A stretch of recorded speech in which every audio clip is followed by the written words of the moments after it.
নিজে নিজের চরিত্রকে ভালো রাখেন, আল্লাহ পাক আপনাকে উত্তম চরিত্রের মেয়ে দিবেন ইনশাআল্লাহ। নিজে চরিত্রকে ভালো রাখবেন না, আশা করতে যায়েন না যে একজন কুমারী পুণ্যবতী স্ত্রী আপনার ঘরে চলে আসবে, এটা আশা করতে যায় না।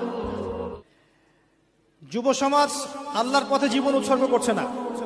আমরা এখন ব্যস্ত আছি দুনিয়ার পিছনে, স্ট্যাটাস, বাড়ি গাড়ি, সম্পত্তি, মেয়ে, নারী, নেশা, মদ, এগুলো।